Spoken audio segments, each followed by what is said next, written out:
कांग्रेस 2027 में उत्तर प्रदेश में रिवाइव कर सकती है, ये चिंता अखिलेश यादव की। कांग्रेस इस मामले उत्तर प्रदेश को लेकर के काफी सचेत है और वो इंतजार कर रही है ये 3 दिसंबर का, जिस दिन 5 राज्यों के चुनाव के नतीजे आएंगे। अल्पसंख्यक वोट तो 2024 में पूरे देश में कांग्रेस के साथ ही जाएगा, चाहे वो एक मुसलमान को टिकट न दे।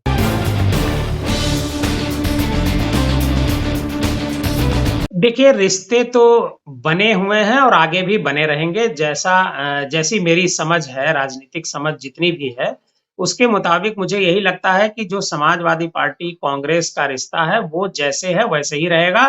बल्कि उत्तर प्रदेश में बहुजन समाज पार्टी भी इस गठबंधन में आएगी 3 दिसंबर के बाद।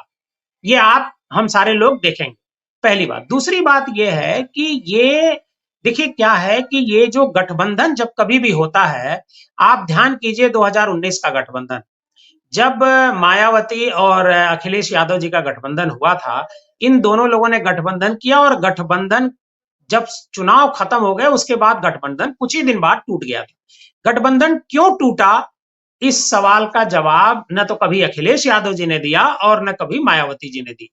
देखिए, जब कभी भी इलेक्शन आते हैं और इस तरह के गठबंधन होते हैं, वो वर्कर टू वर्कर कभी गठबंधन नहीं होता है।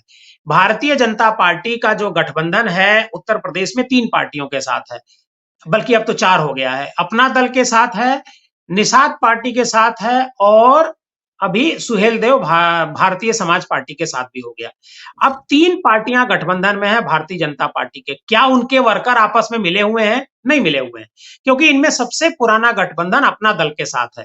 तो वर्कर कभी आपस में मैच नहीं करता है और वो मैच कराने की कोशिश भी नहीं करते हैं। कभी कोई भारतीय जनता पार्टी या अपना दल की कभी कोई मीटिंग आपने सुनी हो उत्तर प्रदेश में? जबकि उत्तर प्रदेश में उनके एक मंत्री भी हैं जो मैडम पटेल हैं, जो इसकी राष्ट्रीय अध्यक्ष हैं। उनके पति ही यहाँ पर मिनिस्टर हैं। तो क्या कभी कोई भारतीय जनता पार्टी अपना दल की कोई मीटिंग हुई इन 8-9 सालों, 9 साल, साढ़े 9 साल होने जा रहा है? कभी नहीं हुई। तो इस तरह का गठबंधन इसी तरह चला करते हैं। देखिए क्या होता है, ये सारा खेल वोटर का है। वोटर किस विचारधारा का है? जो वो वोटर समाजवादी विचारधारा का होगा, वो भारतीय जनता पार्टी को वोट नहीं करेगा। वो समाजवादी विचारधारा का जो पार्टी होगी, समाजवादी पार्टी जिसके साथ गठबंधन करेगी, वो उसी के साथ जाएगा। बहुजन समाज पार्टी का जो वोटर होगा, वो जो बहुजन समाज पार्टी के साथ जिसका गठबंधन होगा, वो उसके साथ जाएगा। तो ये एक तरीके से वोटरों का समझौता है, पार्टियों का समझौता जरूर है और ये लंबे समय तक कभी नहीं चलता है। हालांकि नेशनल इलेक्शन में जो 28 पार्टियां अभी एकजुट हुई हैं, उनमें मुझे लगता है चलना चाहिए। अगर ये चलता तो मध्य प्रदेश, राजस्थान, तेलंगाना, कहीं भी इन पार्टियों में आपस में कोई सिर फुटवल नहीं होती और सबके उम्मीदवार खड़े नहीं होते। आप देखिए मध्य प्रदेश में 5 उम्मीदवार जेडीयू के भी खड़े हो गए हैं, समाजवादी पार्टी के खड़े हो गए हैं, बहुजन समाज पार्टी के खड़े हैं। तो इसका मतलब कि इससे ये कहा जाए कि गठबंधन में कोई दरार है, ऐसा नहीं है। गठबंधन लोकसभा चुनाव के लिए ये हुआ है, जो इंडिया बना है वो लोकसभा चुनाव के लिए बना है। इसी तरीके से यूपीए जब बना था तब भी वो लोकसभा चुनाव के लिए बना था।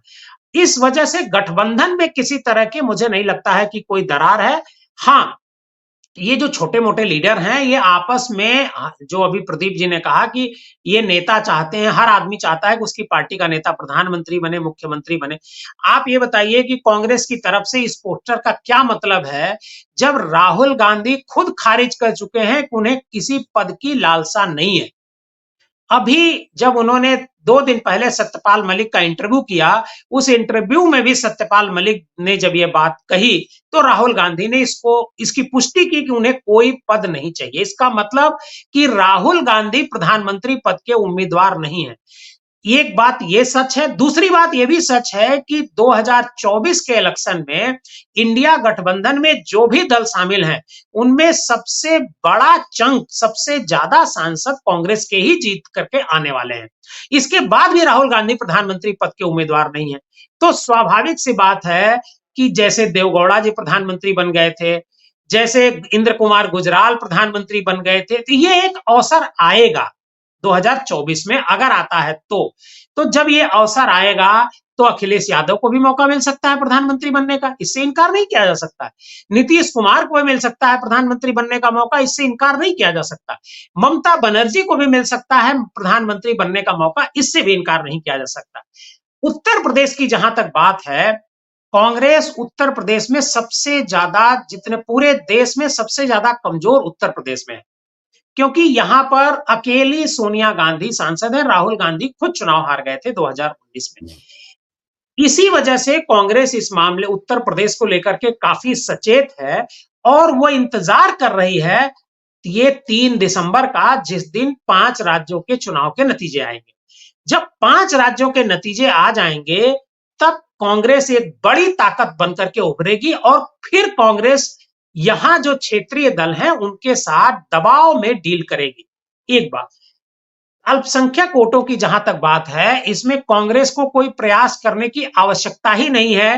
कांग्रेस को बल्कि बैकवर्ड और बाकी अदर्स वोट की जरूरत है। अल्पसंख्यक वोट तो 2024 में पूरे देश में कांग्रेस के साथ ही जाएगा, चाहे वो एक मुसलमान को टिकट ना दे। अखिलेश यादव के पास नहीं जाने वाला है। अखिलेश यादव की यही चिंता है कि अगर 2024 में कांग्रेस के साथ अल्पसंख्यक वोट चला गया, तो जो उनका वोट बैंक है उसका क्या होगा, क्योंकि वो 2027 में भी फिर कांग्रेस के साथ टिका रह सकता है। अगर कांग्रेस की सरकार बन जाती है, इंडिया की सरकार बन जाती है, तो 2027 में भी कांग्रेस के साथ टिका रह सकता है। तो कांग्रेस 2027 में उत्तर प्रदेश में रिवाइव कर सकती है, ये चिंता अखिलेश यादव की।